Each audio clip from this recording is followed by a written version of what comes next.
Emosi adalah satu perasaan yang amat kuat dalam diri setiap insan. Pelbagai emosi gembira, sedih, marah mahupun kesepian pasti wujud di dalam diri individu itu secara tidak langsung ataupun tidak.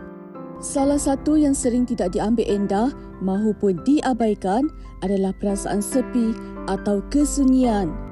Ada di antaranya yang terasa sepi dan sunyi kerana mereka bersendirian, namun begitu, ada juga yang berperasaan begitu walaupun mereka dikelilingi rakan taulan mahupun ahli keluarga.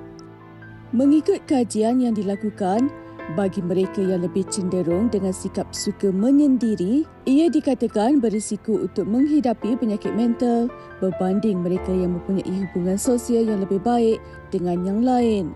Rata-rata di Malaysia, terutamanya golongan warga emas, ramai juga di antara yang menghadapi sindrom kesunyian apabila kehilangan insan yang tercinta. Mengikut statistik, 23% atau 538,000 daripada 2.4 juta warga emas mengalami sindrom kesunyian apabila seseorang itu berasa sunyi dan sedih jika ditinggalkan bersendirian. Tidak kurang perasaan kosong sepi ini dialami oleh segelintir individu lelaki mahupun wanita dalam menjalani kehidupan yang penuh dengan ujian dan permasalahan hidup. Sunyi ternyata mampu membentuk kepribadian seseorang itu untuk bersikap negatif tanpa disedari dan mula bertindak di luar kawalan yang akan menjerumuskan seseorang kepada depresi. Ada kalanya ia juga terjadi dalam perhubungan rumah tangga. Apakah sebenarnya punca keadaan sebegini terjadi dan apakah jalan keluar dari kemelut kesepian ini? Itu dia, bagaimana untuk terus bangkit daripada kemelut kesepian. Dan kalau kita cakap tentang sepi ni, Fatin, ada orang yang dia sebenarnya dikelilingi oleh rakan-rakan yang ramai ataupun berada dalam keluarga yang meriah dan sebagainya, tapi kadang-kadang dia masih rasa lonely, sepi.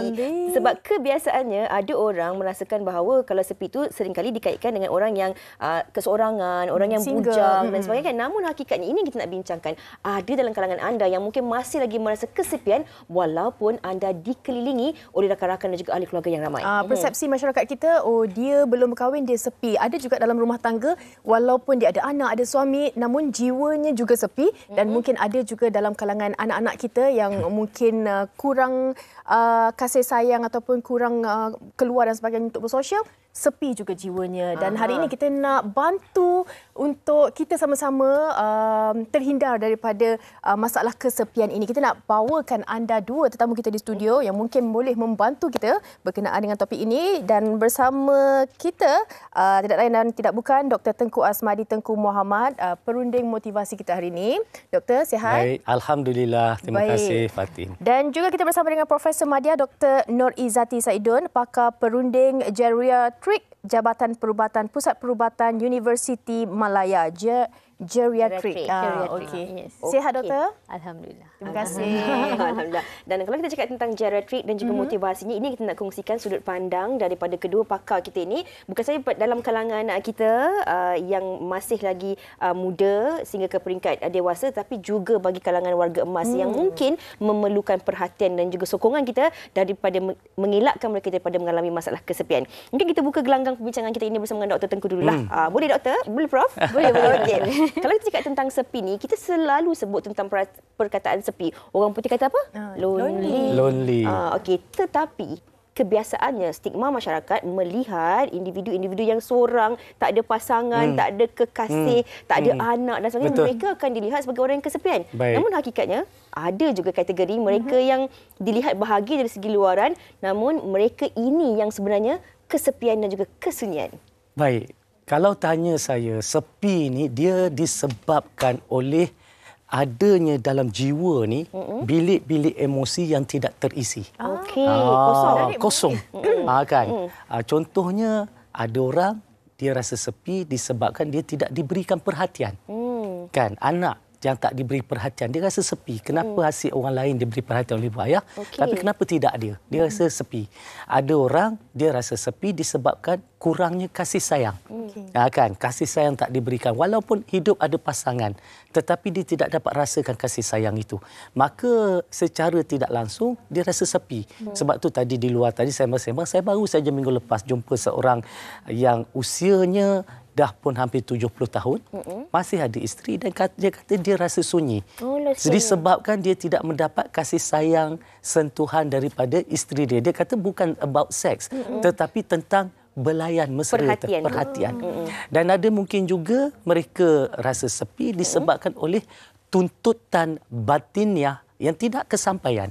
Tetapi tidak pernah ada komunikasi antara suami dan isteri, maka berlakunya sesuatu yang tidak terisi.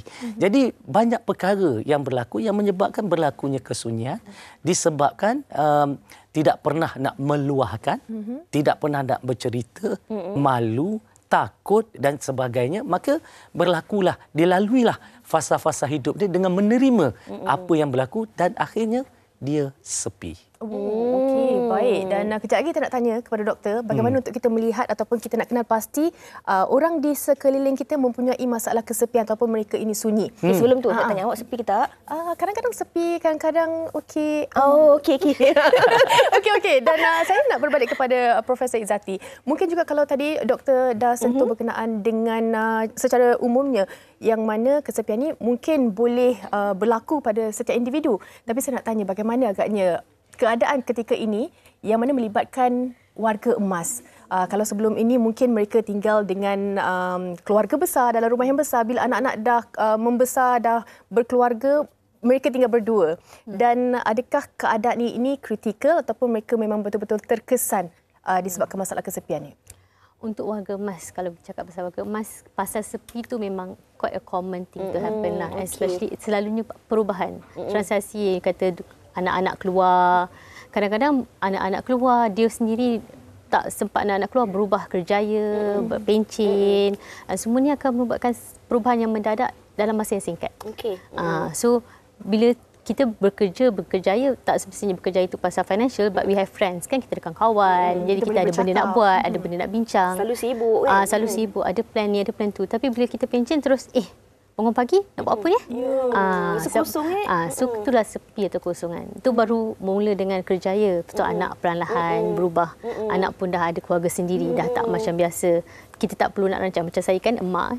Minggu ni anak ada ni, minggu ni ada tu, minggu ni. Sekarang ni semua pun dah berubah. So perlahan-lahan benda tu akan hadirlah. Sepi tu akan hadir. Okey. Ini kita melihat di sini adalah proses ataupun perubahan kitaran kehidupan yang harus kita adaptasi dalam kehidupan kita. Bahawa yang tua akan muda, yang kecil akan dewasa dan sebagainya. Yang hidup juga akan pergi meninggalkan kita. Dan di sini yang akan adanya ruang-ruang kosong seperti yang dikatakan oleh doktor tadi. Kalau kita tak boleh mengadaptasi kepada situasi ini, sepi ini akan berlanjutan. Sebelum kita nak tanyakan soalan seterusnya kepada doktor dan juga Prof, ini komen daripada penonton-penonton di Facebook. Daripada Michelle Lim, dia kata, Prof dan juga doktor, sunyi memang sangat memerlukan seseorang, lebih-lebih lagi kita mempunyai masalah dalam keluarga. Tak kiralah adik-beradik, saudara mara, perlukan suara untuk meluah. Kadang-kala keluarga tak support bila kita rasa sunyi, pasti mereka berkata kita ni ada masalah seperti masalah mental. Okey, ini betul. Saya kira ini yang nak dikongsikan. Kadang-kadang kita sebagai seorang individu, kita tak nak meluahkan perasaan. Satu, sebab tak nak ada pandangan skeptikal seperti ini. Nombor dua, kita tak nak membebankan orang lain terhadap masalah kita. Jadi di sebalik kesepian itu kita memilih untuk keseorangan. Dan kadang-kadang kita ada ruang untuk bersama dengan orang lain, tapi kita yang pilih macam tak naklah jumpa orang, tak naklah keluar bersosial, tak naklah jumpa adik-beradik, nak duduk dalam bilik seorang-seorang. Sabtu, Ahad, Isnin pergi kerja macam biasa. Tetapi kalau kita melihat kepada masalah ini, jika tidak dibantu, tidak dibendung, adakah ia boleh memudaratkan individu tersebut, doktor? Memang kalau katakan selagi sepi itu tidak mengganggu fungsi hidup. Misalnya dia masih boleh keluar bekerja, dia masih boleh bersosial, dia masih boleh berinteraksi dan sebagainya, maka dia tidak jadi satu masalah besar. Bermakna dia masih ada kemampuan untuk cope dengan sunyi dia. Tetapi kita bimbang kalau sepi itu mengganggu fungsi hidup dia hingga membawa kepada kemurungan, depresi ataupun menyalahkan diri, bersunyi-sunyian dan kemudian mula mendengar bisikan-bisikan, berhalusinasi dan sebagainya. Itu sampai kepada tahap yang membahayakan. Jadi sebab itu kita kena lihat kalau misalnya kita rasakan bahawa ada kekurangan, kekosongan dalam jiwa, kita sahaja sebenarnya yang tahu. Ya, kenapa? Adakah sebab kita rasa tak ada kawan? Adapun kita rasa masalah yang aku lalui ini aku duk lalui seorang-seorang. Tak ada boyfriend. Tak ada boyfriend tu satu hal kan. Tapi tak boleh nak kongsi masalah macam adik-beradik tadi. Baru nak cerita sikit, bukan dia nak memahami, tetapi dibantainya lagi, akan dicari salah lagi, diungkit lagi, komplain lagi. Jadi stres, kan? Kita baru nak tu. Jadi sebab itu penting juga kalau orang yang sepi ni, kalau dia rasa betul-betul dia perlukan bantuan, dia pergi cari bantuan secara profesional. Sebab bagi orang yang sepi kadang-kadang kita kena faham banyak masalah hidup ni bukan orang lain bantu menyelesaikan. Banyak masalah hidup ni sebenarnya kita yang boleh selesaikan masalah kita. Diri kita bukan orang lain. Tetapi apabila kita serabut ataupun kita tak boleh nak fikir terus, tak nampak, maka kita tak nampak jalan keluarnya. Jadi bila kita mula jumpa orang mereka yang profesional, cerita, luahkan, tiba-tiba bila dengan soalan-soalan yang dilontarkan, sebab kalau kita jumpa coach, macam saya sebagai seorang coach, saya tak berikan penyelesaian kepada masalah orang. Tetapi kita cuba berikan soalan-soalan yang power, yang membuatkan dia berfikir dan dia berada pada satu tahap yang akhirnya dia nampak masalah dia secara menyeluruh, dia nampak jalan keluar, dia nampak apa yang dia perlu lakukan, apa perubahan yang dia perlu segera lakukan. Akhirnya, tiba-tiba bila tu dia tiba-tiba, saya dah nampak. Kita dapat lihat wajahnya berubah, cahaya baru dapat idea. Jadi nampak. Jadi kadang-kadang sepi ni sebab kita tak bercerita. Dan bila kita nak bercerita juga, kena pilih orang. Betul. Jangan diary boleh tak, doktor? Boleh. Diary, journal. Kan contoh misalnya anak-anak saya memang ada journal. Termasuk Tengku Suhaila yang Fatin kenal tu. Itu memang dia ada journal. Kan bila dia dimarah ke apa, dia akan bersendirian, dia akan tulis dalam journal dia. Kan? Dan kami ibu bapa tak dibenarkan. Tak boleh benarkan. Kan? Tapi kami curi-curi juga. Sebab kita nak tahu. Kita nak tahu. Kadang-kadang zaman sekarang orang tak tulis dalam journal, dia tulis kat Twitter. Pun boleh juga. Kan? Selagi bila kita membuat penulisan itu tidak menjadi bahan yang mana bertelagah pula pembaca. Yang kutuk kita balik dan akhirnya kita stres lagi. Kita ingat boleh luahkan. Tetapi orang kita kena faham netizen ni pelbagai latar belakang.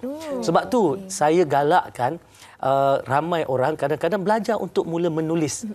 Kan? Tulis blog, tulis apa. Dekat situ lebih selamat. Tak ramai orang nak komen daripada pergi ke media-media sosial. Betul, saya setuju juga. Sebab apa? Daripada kita sunyi, kita sepi, kita boleh jadi stres. Bila di hujung kan macam tak membantu sebenarnya untuk kita meluahkan. Dia lagi menimbulkan masalah. Betul. Fatin, boleh tak kalau saya tanya kepada Profesor? Kalau kita bercakap tentang apa yang dikongsikan oleh doktor tadi, ada ruang ataupun cara untuk diri kita yang muda ni mungkin kita merasakan masih ada masa nak menulis, ada masa untuk meluahkan dan sebagainya. Tapi kalau ibu bapa ataupun warga emas ni, kadang-kadang mereka dah tak nak dah menyusahkan anak-anak mereka. Ataupun kadang-kadang mereka merasa jauh hati. Sebab anak-anak ni dah sibuk dengan urusan masing-masing kan. Mereka akan merasa jauh hati. Jadi mereka memang memilih diri mereka untuk sepi. Tak apalah nak, biarlah mak duduk kat kampung. Tak payahlah balik. Mak, minggu ni sibuk, tak sempat balik. Tak apa, tak balik pun tak apa. Sebenarnya mereka terasa hati dan mereka sepi. Kalau dibiarkan pula mereka ini, adakah ini juga boleh menjadi kepada faktor penekanan masalah seperti demensia, nyanyuk ataupun bagaimana tu, doktor? Prof? Untuk orang tua-tua, saya memang galakkan dia teruskan kehidupan walaupun selepas pencen ataupun selepas berumur 60 tahun. Kadang-kadang orang tua cakap, saya dah umur 60, dah lah berhenti semua. Tak payah bawa kereta, masak pun orang masak sebab tak boleh. Sebenarnya tak. Semakin kita berumur tu, kita perlu teruskan merancang. Jadi, kalau dia dah umur 60, saya kata, prepare yourself, bersedia untuk hari tua masuk kelas-kelas. Tak semestinya kita kena bertulis luahkan perasaan. Kadang-kadang bila kita pergi kelas tu, kelas agama ataupun kelas dancing kelas, kadang-kadang orang suka dancing kelas, yoga kelas, exercise kelas, tai chi ke. Bila sambil-sambil buat tu, bercakap. Bila cakap tu, dia ada bincang. Kadang secara tak langsung, orang akan start cakap, oh saya punya anak macam ni. Dan kita pun start cakap, oh saya pun ada macam ni masalah. Jadi berlaku, tak rasa sunyi tu hilanglah perlahan-lahan. Dia tak semestinya akan hilang terus, tapi perlahan-lahan bila you mampu dan masih berusaha untuk teruskan kehidupan. Kadang-kadang bila kita muda, hidup kita dengan anak-anak kerja. Tu je. Betul. So sekarang bila dah berumur, kita kata cuba uruskan kehidupan sendiri. Apa yang you nak buat? Itulah masa apa me yang time teringin? Pemimpin akan Apa sebaya, teringin? So instead daripada anak kita tak dapat datang, oh tak boleh datang. Saya ada hal. You yang cakap, you ada misi. So bila dia cakap macam tu, kita tahu dia doing okay. So dia tahu ada plan dia. Lah waktu mereka tu diisi lah. Seronok juga dengar sebenarnya kan. Sebab dia ada kena-mengena juga dengan ibu saya. Dia duduk di Kuala Lumpur, sekarang ni berhijrah ke Pulau Pinang, berdua dengan bapa saya. Dia mencari kelas-kelas untuk mengisi kekosongan. So bila kita dengar, oh dia macam hari ni ada kelas, dia kongsi dengan kita. Maksudnya dia gembira dengan dia keadaan gembira tu. kan. Okey. Selalu dia gembira. Prof dan juga doktor, itu Ibu Fatin pergi kelas dan tadi ada yang bercucuk tanam dan sebagainya. Ada tak agaknya kalau kita ni tak nak rasa kesepian dan sebagainya, dengan membela binatang ataupun kucing tu ada sebagai satu terapi juga? Ya, betul. Okey. Kadang-kadang orang tua-tua ni dia tak mampu, kata kaki sakit, tak boleh nak pergi kelas, online kelas je. Saya galakkan, adalah benda nak buat. Jadi bangun pagi, oh kucing nak makan. Jadi benda je penting. Nak beli makanan kucing ni kat mana. Dan ini juga berkenaan dengan bapa saya yang mempunyai 2 ekor kucing. 1 ekor tak cukup, dia tambah lagi 1 ekor. Dia nak lepas dia pencet. Okey.